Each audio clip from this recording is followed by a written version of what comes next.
Kobe, bandar ketujuh terbesar Jepun. Terletak kira-kira 35 km dari Osaka, bandar pelabuhan ini menyimpan sejarah panjang hubungan di antara Jepun dan dunia luar. Kehadiran pedagang sejak ratusan tahun dahulu membawa kepada bermulanya syiar Islam di bumi matahari terbit ini.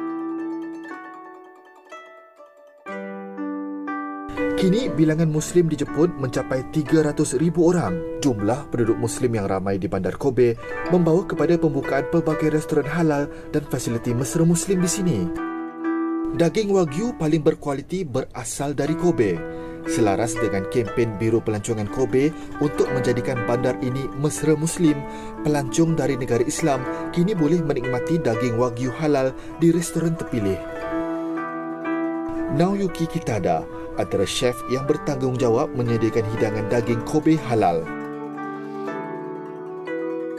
5 tahun lalu, berikutan permintaan hidangan halal yang semakin meningkat, restorannya menyahut seruan untuk memulakan hidangan halal kepada pelanggan.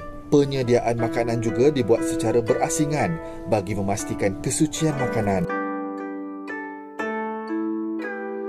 A Malaysian person who is living in Kyoto, he come to Kobe and slaughter into halal beef into Kobe.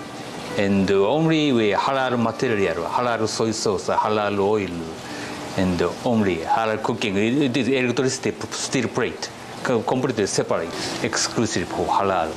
This restaurant. Mereka yang ingin berkunjung ke sini boleh mengambil penerbangan terus ke Osaka dan seterusnya menaiki tren selama 20 minit untuk tiba ke bandar Kobe. Tahun 2030, Biro Pelancongan Kobe menyasarkan ketibaan lebih ramai pelancong dengan pembukaan lapangan antarabangsa Kobe. 今ですね、神戸には空港があります。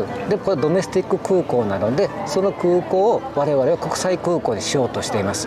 で、そのゴールは2030年に国際空港の定期便を飛ばしたくて、そのために2025年にトライアルでチャーター機をアジアの国から飛ばしたいと思っています。もちろんマレーシアからも飛ばしたいと思っています。そうすることによって神戸より西のエリア、広島とか四国とかそちらの方のツアーを充実して地域連携となって神戸を起点に、西エリア、広島、四国そういったツアーを作って世界に売り出していきたいと思っています。Dengan lanskap suasana bandar pelabuhan berlatar belakangkan pergunungan indah, kempen Bandar Mesra Muslim oleh Badan Pelancongan Kobe menjadikan bandar ini destinasi terbaru yang wajib dikunjungi. Kobe, Bandar Mesra Muslim.